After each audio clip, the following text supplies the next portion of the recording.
Hey everyone, and welcome back to the channel for another installment in our new figure showcase series.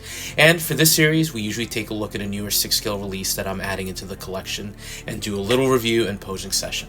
So today we're going back to the world of Marvel, or Marvel adjacent at least, and Hot Toys, and we're looking at a piece that I don't think will be appealing to everyone, and it's the 6-scale version of Morbius from the Sony Marvel movie. So look, immediate statement I'm going to make, I know that this movie was universally panned, both critically and by fans. As for me, and you're probably going to say I have terrible taste in movies, but I didn't think it was nearly as bad as people made it out to be. I thought it was pretty entertaining. Was it the best movie ever? Absolutely not. But I don't think it was the worst I've ever seen. So that was one thing. And two, the question that I kind of asked myself, are we really going to get another Morbius in 6-scale format? The Sonyverse and even the MCU are kind of in a bit of a state of disarray, so this might be the only chance. And as a Marvel collector, for me, this was a no-brainer. He's an awesome villain, he's an awesome Spidey villain, and I think he's going to fit in remarkably well with other characters like Blade and just that MCU shelf and villain collection.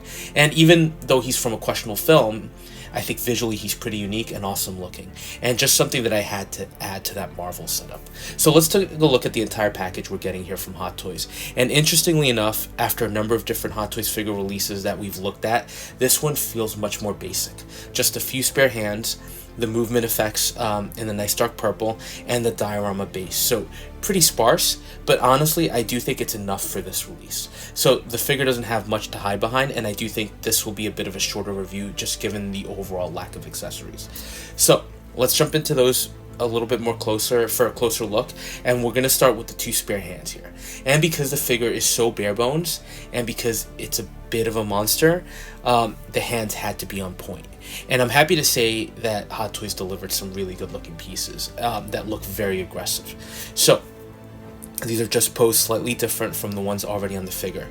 Skin tone is the grayish, almost dead looking paint, which is great, and the nails are painted in a nice lighter color. Fingers are extremely slender and slightly elongated, and the claws, because that's what they really seem to be, jut out, giving him extra length. And it looks pretty good overall, and it has the typical detailing we've come to expect from Hot Toys on these. So really good job, and kind of a key detail for the figure. Next up, you get the movement effects we saw in the movie. Honestly, not sure why he had those, other than they looked visually cool, but we're getting them here. So 4 total in the package, 2 for the legs and 2 for his arms. So we've seen these types of pieces before with Scarlet Witch, the Loki figures, even the Shang-Chi figures included some really large versions. So nothing really new here, but the sculpt work is pretty unique and the color is decent, although they are darker than I thought they would be, particularly at the base of the element where it connects to the figure. It's a very dark purple with the tendrils lightening up as they go up. The only one that seems to be duplicated are the ones that are the forearm pieces, and then the leg versions are slightly different. So nice touch to get different pieces, and they do look decent by themselves.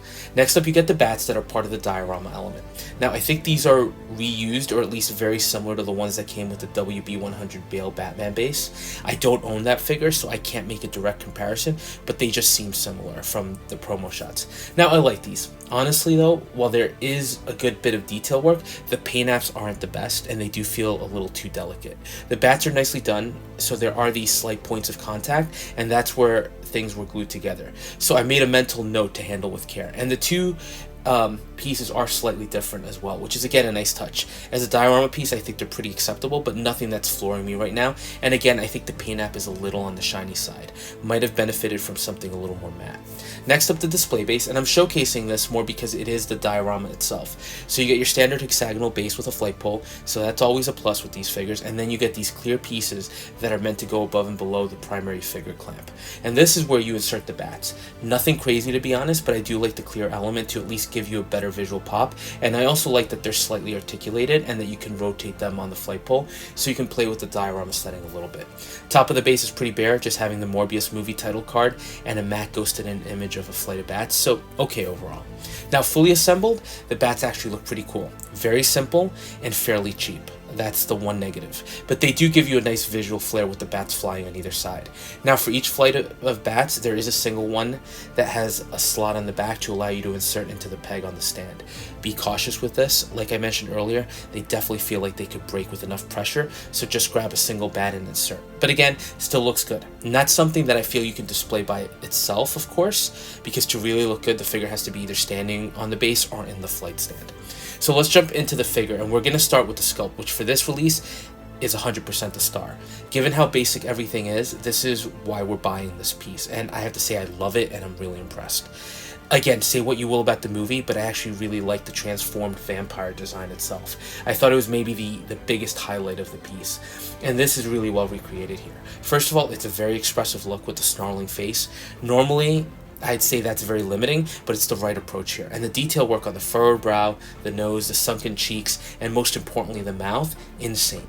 The fangs and sharp teeth just look amazing and really stand out. And the hair too, well, it's a tad restrictive from a posability point of view. It's really nicely done. And of course the red eyes, also impressively done here. An amazing sculpt overall. As for the rest of the figure, very simple. Doesn't mean it's bad, but just really simple. The underlying body is actually very thin but highly posable, so it matches Jared Leto from the movie. But the rest of the figure just consists of a black shirt, black jacket, pants, and shoes. So about as basic as you can get. The highlight here has to be the jacket with the purple lining.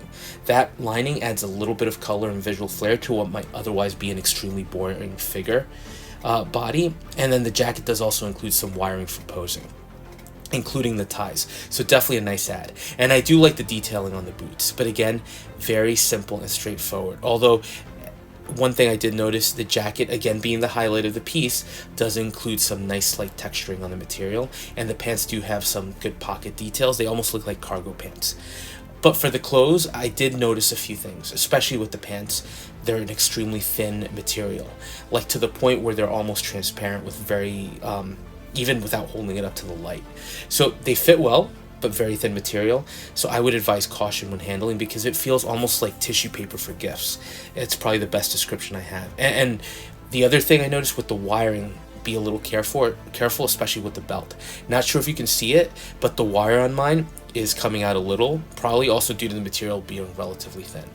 Overall though, I really like the figure. In what feels like a great year so far with Dead Strange and the upgraded suit Goblin that I have in hand, the fact that a relatively basic figure still impresses is something to credit Hot Toys for.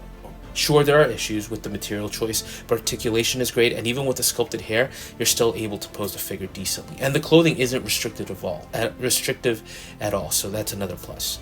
The one other negative I do have to point out, those movement effects. So they just slide over the clothing and wedge onto the figure. So on the legs, one affixes to his calf and the other to the upper leg.